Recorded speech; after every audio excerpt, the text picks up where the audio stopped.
just got back from a 5-night trip to Scotland and had an amazing blast around the North Coast 500.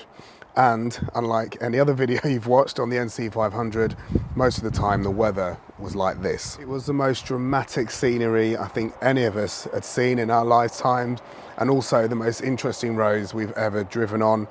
It took months of research, and I'll share my best tips for doing this yourself throughout the video. We had an absolutely amazing time, but there were a few unexpected problems along the way. To make it a little bit more fun, we took my Tesla, which has a range of 200 miles, and we decided to do it all on public chargers only, just to see really if it could be done. I'll put this video into chapters, so if there's bits that aren't relevant to you, then just skip those parts, but I think you'll find this video really useful.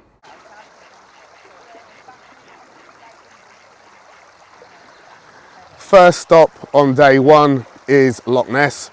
Actually, this is day 2 for us, because day 1 was a 500-mile, 9-hour drive to get here with an hour and a half charging, which wasn't too bad. The last charging stop was a bit of an inconvenience, but that's the way it goes.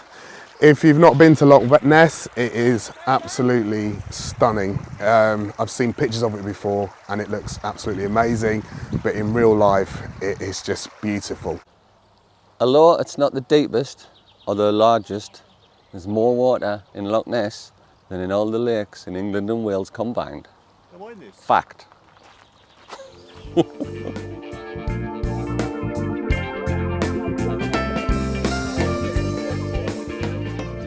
Our next stop is here at Dunrobin Castle, and I mean, I'm probably speechless, I think. I'll show you some more.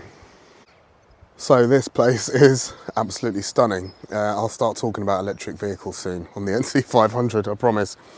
I grew up in West London in a council flat before moving to Peterborough, living in some fairly kind of some council houses that were wood, so like a wooden house. So, I mean, these kind of houses and this kind of place isn't really something I would seek out. I don't really relate to it, but it is just absolutely spectacular. And they're not paying me. I paid to get in, it was £12.50. It is just a truly beautiful place. I mean, it's, words don't describe it. It's fantastic.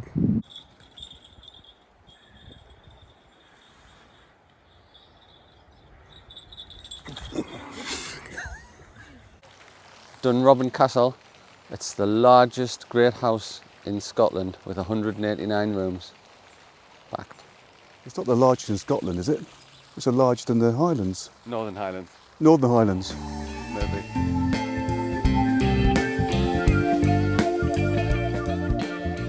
So we've arrived in Wick with 30% left, which gives us about 60 miles range. We wanted to stop at the Whaligoe Steps. In fact, we did stop at the Whaligoe Steps, but they were closed for maintenance, and the guy in the car park wouldn't let us out just to take a picture.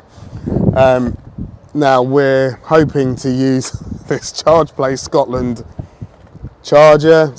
Coming off the Tesla charging network is nerve-wracking, and I've got this rather compact adapter to help. I'm going to try CHAdeMO, so let's start with that and see what happens. So this goes in here into my adapter. There should be enough. No. And then let's see if I can get this working. These chargers can be notoriously hard to start, so my big tip for this part of the video is get yourself an RFID card. So I've got a Charge Your Car one, or you can get a Charge Place Scotland one. They're £20 for the year, but it makes it a lot easier to try and start these machines. I'm saying that and I haven't started the machine, so I don't know if this is going to work, but let's have a look. Oh, well, I've put my card on the card reader. Now the screen definitely isn't working, but I have heard a beep. Is anything flashing, Dave?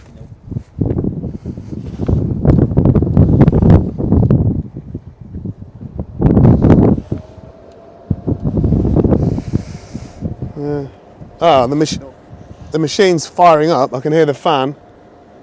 Anything, Dave? We have charging. Now the problem was this display doesn't work on the machine, but I'm not used to this kind of chadame where you've got a trigger. So I had to pull the trigger to lock it into here, and I guess that's the release button later. We're in Wick. River Street.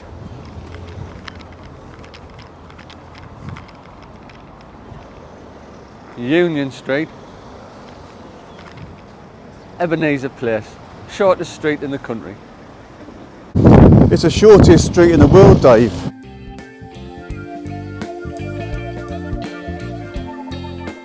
So we've reached John O'Groats. The famous sign is just behind me. The reason why I'm down here is because it's just so windy up the top there that you can't hear me. There's a charger here and the charger works fine. There's a car charging on it. I've spoken to the owner.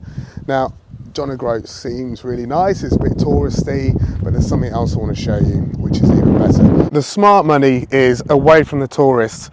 I'm about 2 miles east of John O'Groats. There's nobody here, just some sheep really. I'm on the edge of the country and you get to see things like this. Now this is absolutely glorious. It is such a long way down. I can't really show you how far it is, but that's not it. This is the money shot, the Duncansby Stacks. Absolutely breathtaking. The Great British coastline doesn't get better than this. It's very windy and there's absolutely, apart from us, nobody here.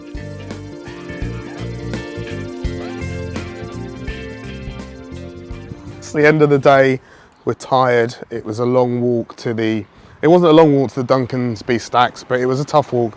You probably heard the wind on the mic. And it turns out I made a bit of an error because I phoned up and had a lovely chat when I was booking this stay in Thurso with the Pentland Lodge. Lovely people. They've got a charger at the Pentland Lodge and a car park, and they said they'd make sure everything would be good and perfect for me. So I put the phone down to the Pentland Lodge saying, brilliant, I'll book it now. And I went on booking.com and I booked the Pentland Hotel, which is a different place completely. They don't have a charger or a car park, so this is completely my fault. We're now at the Park Hotel because they've got a charger, and we're going to have a pint and just top the car up. I'm going to try my CCS adapter. So this car's been modified to work on CCS. The Tesla Model S and X doesn't charge on CCS. It's a long story, but let's see how this one goes. Every machine's a bit different. Here we are. We are cooking.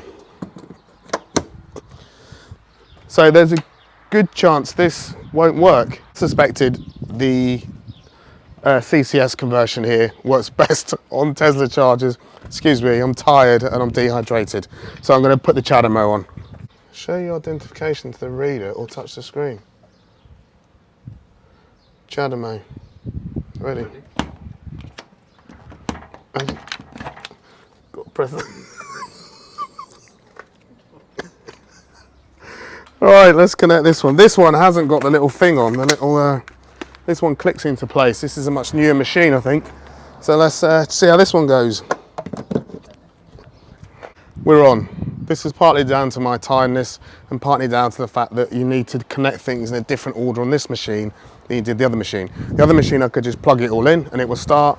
This machine, I have to get it all authorised. You can hear the fan starting up, and then release it from the holder and then plug it in. So driving along the roof of Scotland is just magnificent. I hope this sort of picks up where we are. It's beautiful.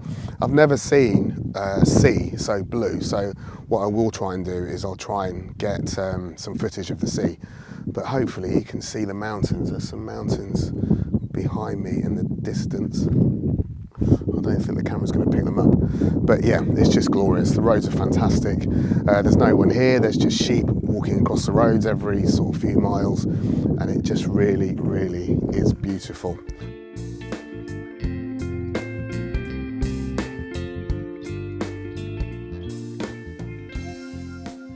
We're now at the top of Varrich Castle in Tongue, and although it's a steep climb, the views are absolutely stunning. Have a look.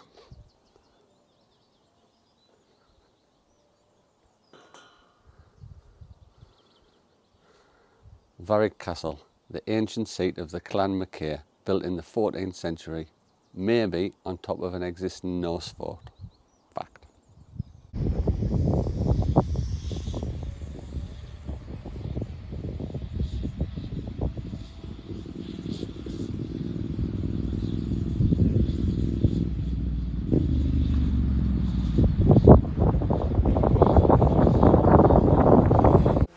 The steps down are a little bit of a pain, but Smoo Cave is also another must-see. Yeah, I mean, it's all glorious.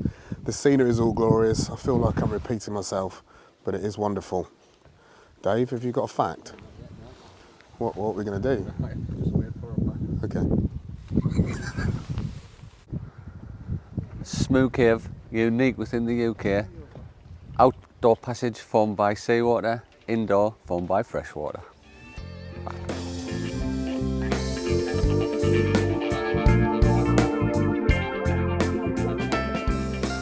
We've stopped at Sango Bay and you can see there's a charger there behind me. I've got the car next to the charger.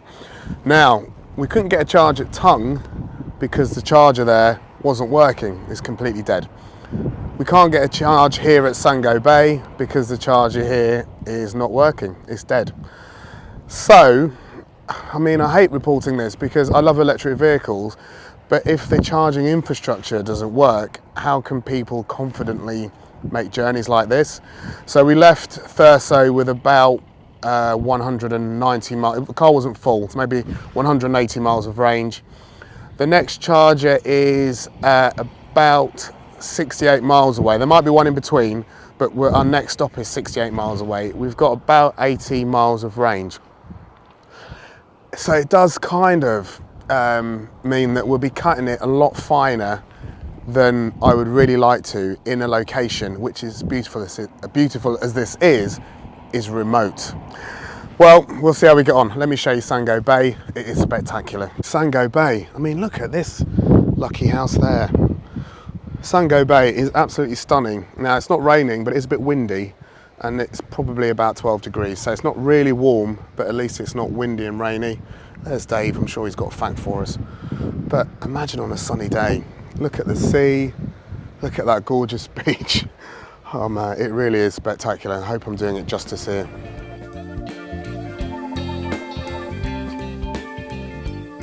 Right, so maybe I overreacted about the last two chargers not working. We're in Scourie, which was only 24 miles down the road. This one worked perfectly. A different connection order to the last one that we used, but that's just the same with all of them, it seems to be. But we're getting a really good charge through the Chadamo, and we're going to go to the pub, have a pint. It's not my turn to drive. Next stop, Ullapool. Pub's closed, but Scourie is beautiful.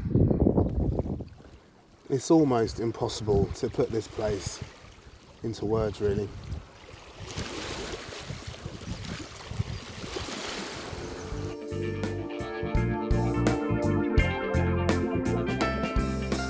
When you get to Ullapool, it's essential that you have something to eat at the seafood shack by the harbour. It's absolutely stunning. There's a lovely gin bar across the way there, and the food looks really good.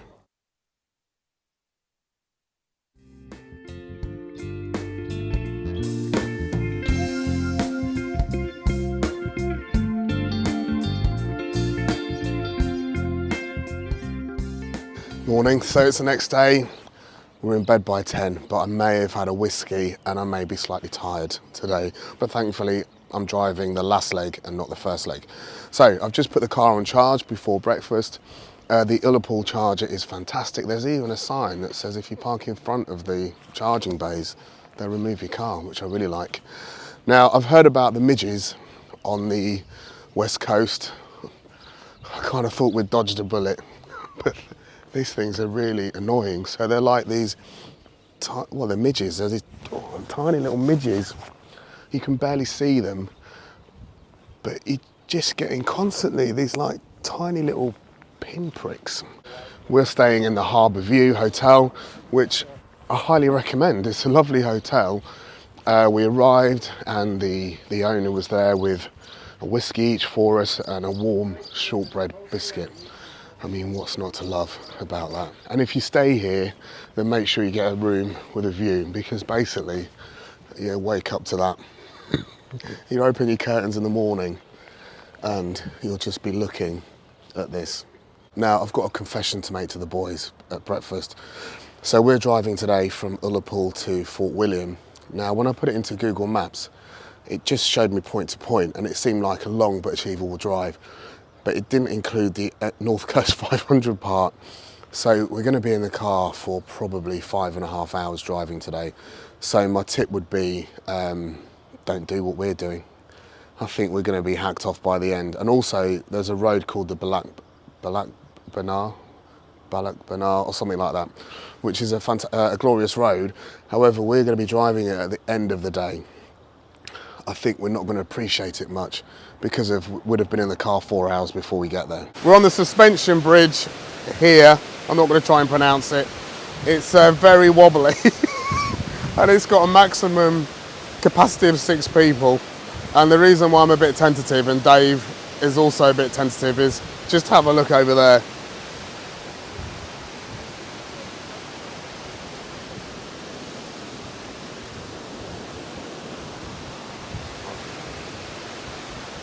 That is one scary drop, and the falls are this side.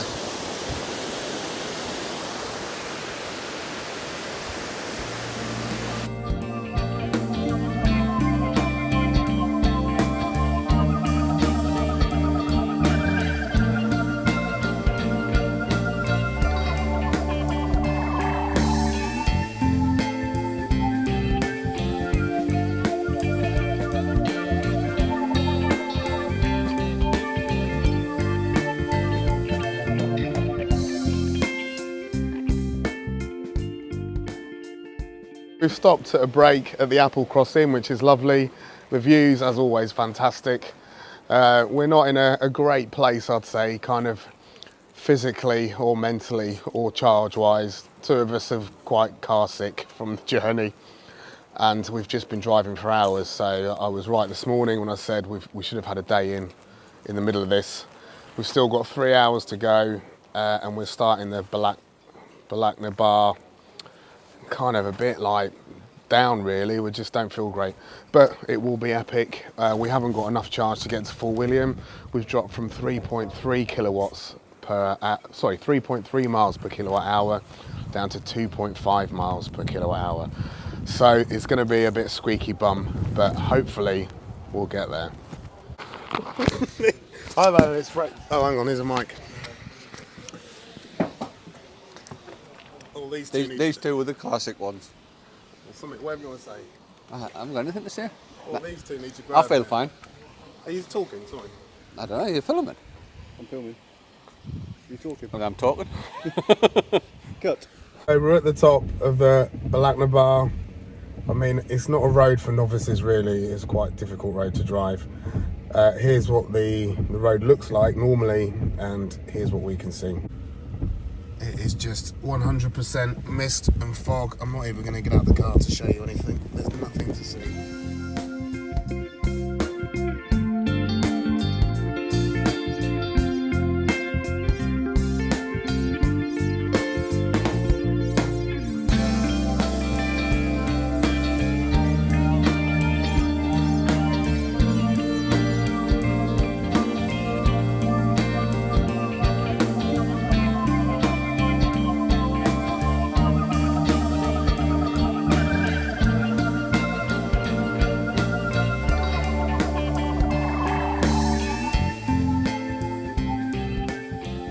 Bealach Ne Ba was amazing. It was just such an amazing road to drive. I've been driving for 30 years and yeah, it was brilliant. I really enjoyed it.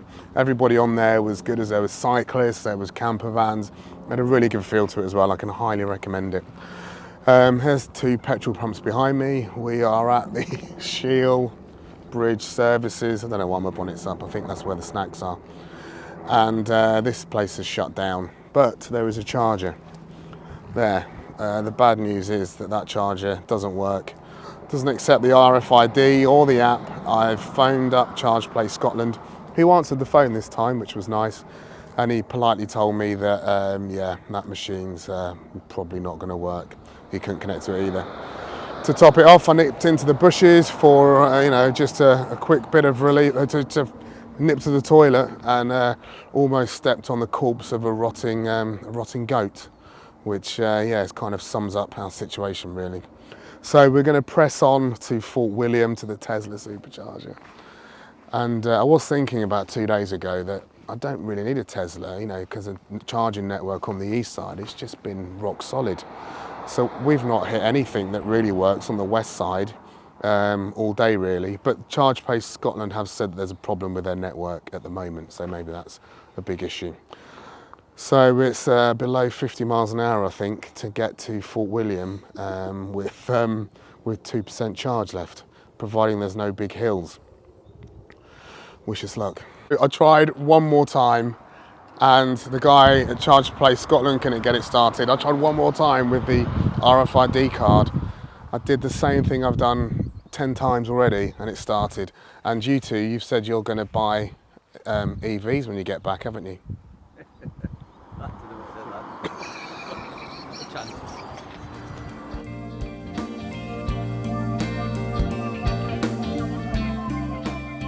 We arrived last night in Fort William with 8%, which means if we hadn't have got that 10% charge and got that machine working, we would have actually got here with minus 2%, which obviously there isn't a minus 2%, it's the flatbed of shame. I think we did kind of drive quite spiritedly for the last leg, so I think I could have perhaps got here with 1 or 2%, but just still far too close. The biggest lesson we've learned is the East Coast. When you're driving up the East Coast, your range is pretty much what you're used to, but on the West Coast, you just get hammered. So we were down as low as 1.5 miles per kilowatt hour. This car normally does about 3.3 this time of year. So down as low as 1.5, but we were up at 5 miles per kilowatt hour coming down the mountains. Anyway, this is how a charger's meant to work. I'll pull this out. I plug this in, my card details are stored with Tesla, and that is now charging. One thing I would say, when we arrived at Fort William last night, we just topped the car up. We had a lovely meal at the Geographer. So we just happened across it, everywhere else was fully booked. Fantastic food and some fantastic advice for what to do today around Fort William.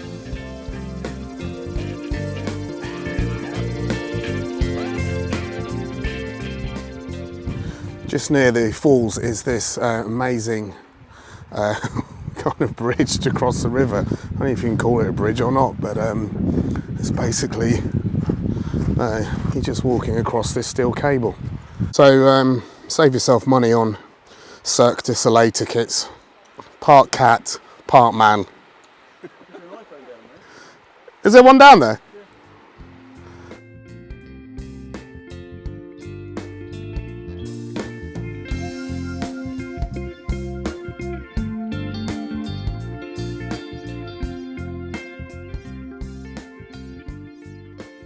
Fort William, great place to visit.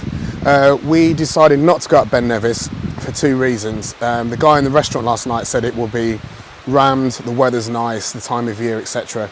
So what he recommended is we go to Steel Falls, and that is quite a rocky walk. It's quite a technical walk, but we thoroughly enjoyed it. I would say it's a walk for nearly all abilities, but make sure you wear proper shoes. And then you get to the top and you're rewarded with this. So in the background is Ben Nevis in the clouds, which I'm actually glad we didn't go up, because when you're climbing Ben Nevis, you can't really see Ben Nevis. But here's your money shot, which is the Steel Falls. I'm not sure how much sound will come through on the mic, but it just sounds amazing, and it is just such a beautiful thing to see.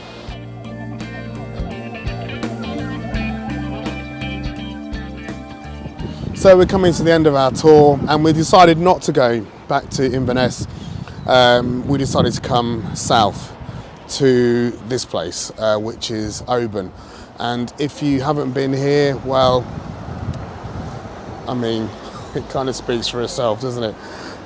It is absolutely beautiful. We're going to stay here for a few hours before going on to Glasgow for a Ruby Murray and a night there before heading home. But while we're here, it's time to get our whiskey on. So, what happened, Dave? They just gave us a load of whiskey, didn't they? For free? They gave us a load of whiskey for free. But we just had to pay money. How much have you spent? I'm not going to say them for them. I've spent £220 because they gave us free whiskey. It's about 30 degrees and you're wearing a beanie hat. Well, I'll finish the video when I'm a bit more sober and half a stone lighter. But if you want people to buy stuff, just get them drunk, basically. Yeah, whiskey. He must be sweating. Slippery. Well, I hope you enjoyed watching that video as much as we enjoyed making the video. I've got 7 tips which I think will be make your life a lot easier on this trip. If you're taking an EV, get yourself an RFID card for either Charge Scotland or Charge Your Car, and that way you won't have to mess around with any apps trying to start chargers, because in a lot of the places there just isn't a phone signal.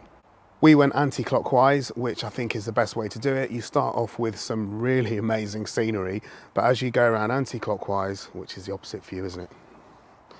It just keeps getting better and better and better. It is surprising how much it improves from being brilliant to being just... If you're taking an EV and don't want to do what we did and just use public chargers, just filter on booking.com or whatever site you're using, and just filter places that have got EV charging, but make sure they're not charging a premium. It's fine to pay for electricity that you're using at the B&Bs, but not for them to make huge profits on it as well, I don't think. If you do it on public chargers, and I would encourage you to do it just for the adventure, then just keep topping up. Even if you think you don't need charge at a charger, just put a little bit in because you might find the next 2 chargers don't work.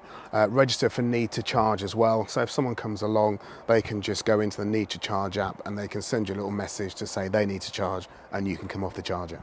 For EV driving, your range will be as it is normally on the east side going up and across most of the top. But when you come down the west side, your range will just get hammered. So if you think you've got 100 miles in the car, then I would perhaps assume you've got 60 or 70, just so you don't get into any trouble. I think the ideal length of time to do the NC 500 is probably 6 or 7 days. The reason being is we were tired by the end of the days, on some days, especially driving the Bealach Ne Ba. And there were 3 of us driving, so we were just rotating. We had a driver and a kind of like semi-co-pilot thing going on. But it was a lot of driving. I would say it was too much time to spend in a car the way we did it. Finally, and you will know what I mean when you get to the NC 500, a lot of the roads are single track with passing places. Please don't be one of those people who stops in a passing place to have your lunch or take some pictures. They're passing places, it just messes up everyone around you. Well, I hope you've enjoyed this video. If you have and you're still here, please hit the like button. And if you're not a subscriber, then please subscribe.